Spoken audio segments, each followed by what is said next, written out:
As many Iowans are aware, approximately 1,800 Iowa National Guard soldiers and airmen with the 2nd Brigade Combat Team, 34th Infantry Division, were also deployed to the Middle East last year in support of Operation Inherent Resolve. About half have now returned to the United States, and tragically, as we know, 2 of our soldiers were also lost during this deployment. Staff Sergeants Nate Howard and Edgar Torres Tovar were killed in an enemy attack on December 13th in Syria. You know, I had the opportunity to visit our soldiers in the Middle East in January, and I wanted the opportunity, first of all, to get in theater and just to show our support, the state support, and to truly express to them how grateful our state is for their service and their sacrifice. But I can tell you without hesitation that I gained so much more from them.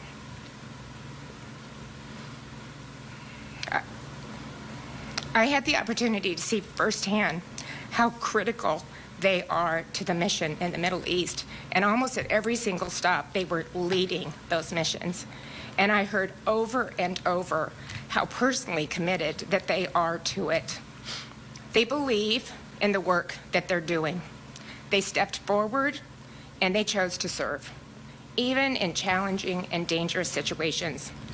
And it is our responsibility to stand strong in support of each and every one of them. Losing 4 soldiers from Iowa in the course of 3 months is a sobering reminder that our freedom is not free.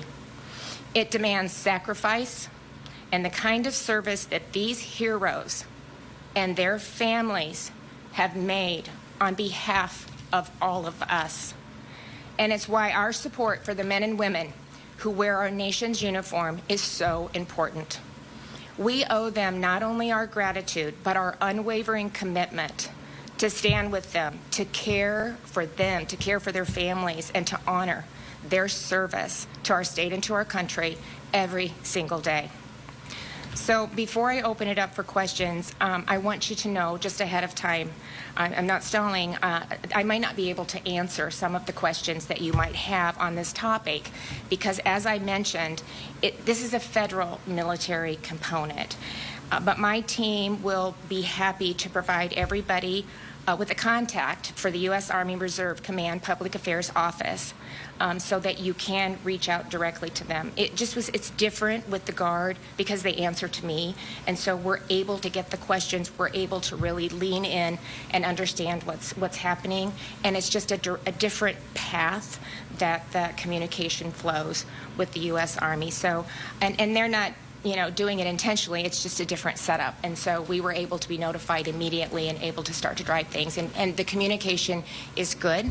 And we're, getting it as we're asking for it, but it's just a lot of the things I don't have detailed information for like I would have if General Osborne would be standing right here able to answer a lot of the questions. It's a different operation. I did have the opportunity to talk with Colonel Bob Hegland. He is the Rear Detachment Commander here at Fort Des Moines, and so I just wanted to make sure that the information that we had, he confirmed was accurate, and that he will keep us posted as we move forward throughout this process.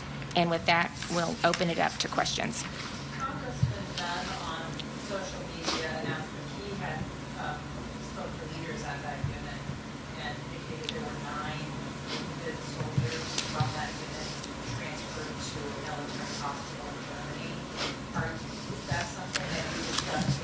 I'm not gonna talk about numbers. If you want to visit with Congressman, and I'll let you do that. What I can tell you that we are aware of the injured soldiers, and I can confirm that they have been safely evacuated to Germany. So all of them are out of theater and are in Germany. And so they're still, I do believe they notified families of the soldiers, but I'm not going to, I'll let him, or I would, probably let the Department of War confirm the numbers, and I'm sure that, that will be happening at some point. Members of the Iowa National Guard are scheduled to return this weekend. Do you have any message for all military families here in Iowa? Some just found out that their sons and daughters are coming home, others found out that they're not. Yeah. Do you have a message just how grateful I am to each and every one of them. I can't imagine the sacrifice, that they're, and just, they to think they're coming home, and then maybe things have changed, delayed. We've had some killed in action. So just how grateful we are for, their son or daughter or family or husband or wife or dad that have stepped up and chose to serve our country. And we forget that less than 1% of Americans serve on our behalf. That is such a small number. And in Iowa, we have a large percentage of that. We always have. We are, strong Americans that believe in this country, that believe in freedom. And we believe that we need to do whatever we can to protect it. And the fact that we have so many families and individuals that have stepped up to serve in that capacity says a lot about who we are as Iowans. And so just know how much we appreciate you. These individuals that have been killed, and those that have been wounded, and really those that serve every single day are heroes, and we are so grateful to each and every one of them. And as we walk through, I will be a part of the dignified transfer like I was earlier, and so we're waiting to hear when that will be, but we'll be there at every step of the way until we get those Iowans that have been killed or wounded back home. And we'll continue to provide the support that our families need to get them through this really difficult time. By the nature of your job as governor, and then by the choices you make where you reach out to families who have gone through this, how do you prepare the state for the possibility that we may see more of these as this conflict keeps going on? Well, I think, anytime they sign up and step up and serve in this capacity, it's not just in good times. They know that potentially they could be placed in theater. So, I don't want this to be about me, but it's it's a horrible thing to have to call these families and just say how sorry I am, how proud we are of their son or daughter or their husband or wife or dad, that the heroes that they are, and the fact that they put their life on the line to protect the freedoms that we, get to experience every single day. And so, nobody enters into war lately, and so everybody is having those conversations. But, this is, I believe in the mission right now. I think it was the right thing to do.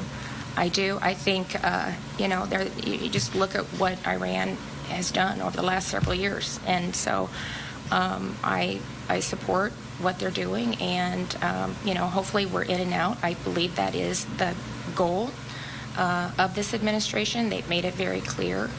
But I believe with what we were experiencing and what they have the capability of doing, they didn't learn from the first lesson, so they were already actively working on creating a nuclear bomb and enhancing and developing ballistic missiles at a rapid pace. And so at some point they're going to figure out how to put a warhead on a ballistic missile that can make it not only to Europe and to the surrounding Middle East, but to America. And so, they tried to negotiate, and it just wasn't successful. They weren't, I don't believe, from what we're hearing, agree to the terms. I haven't had any direct contact. That's my personal opinion. But, it's not easy.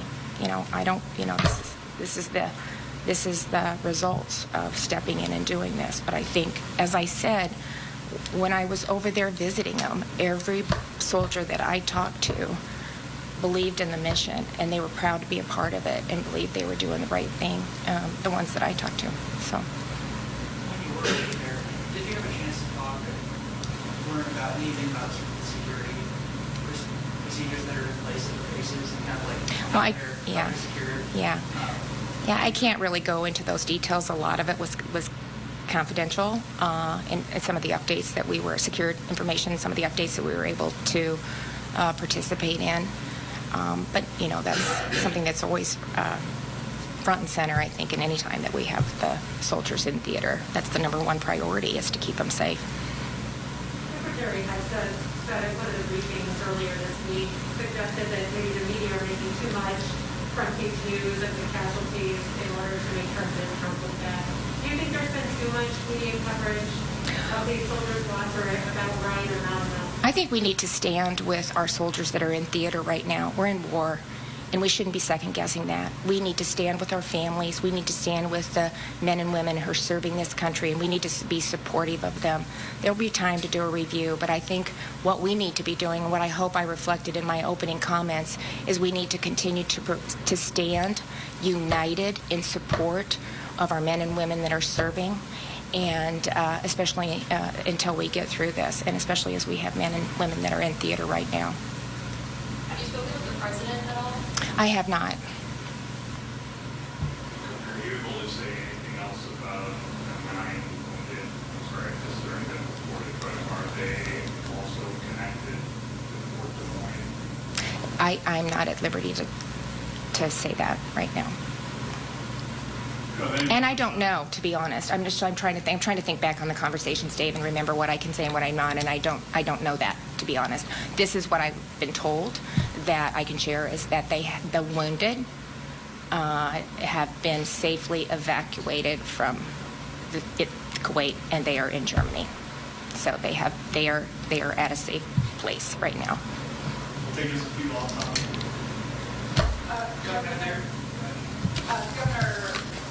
this week, I covered a subcommittee hearing where officials from the Department of Human Services briefed senators on a proposal to raise a premium tax on HMOs. Yeah. And the industry says it's a 238%. Oh, they were wrong.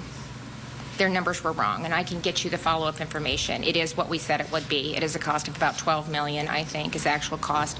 They were looking at the wrong information. We verified that with diffs, and so, okay, we'll get you the correct information. But we have provided the correct information to both the Senate and the House, as well, Mark. So, Department of Financial Insurance and Finance. Yeah, I can't believe I remember to call it that. I never do. You know, as the realignment, I did. Obviously, I wasn't the one that came up with the names for some of these things.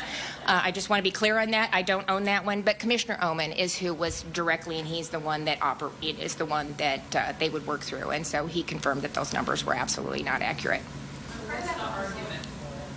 Huh? What's the argument for? Well, first of all, it's available. You know, they changed in the One Big Beautiful Bill the amount that you go to. We qualify for that. We had taken ours down, and we have a Medicaid shortfall. I mean, that's the main driver of this, and that would help address that. It's pretty significant. You know, we've said all along the bill was going to come due after COVID, and it has. And so this is one of the ways, one of the options that we have, and it doesn't even take care of all of it, but to address the Medicaid shortfall. And we've got a lot of steps we've got to go through, Kay, before it's even. All right, so we wanted to bring you a portion of that press conference there from Governor Reynolds, ordering flags flown at half-staff in honor and remembrance of 2 Iowa soldiers who were killed in Kuwait. This is in remembrance of Major Jeffrey O'Brien as well as Sergeant Declan Coady. And I also wanted to just put this post up on your screen here as well.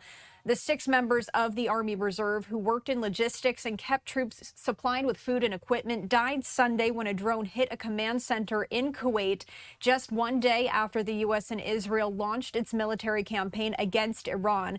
Iran responded by launching missiles and drones against Israel and several Gulf Arab states that host U.S. armed forces. We're stepping away for our final break of the hour here on Live Now from Fox. We'll be right back.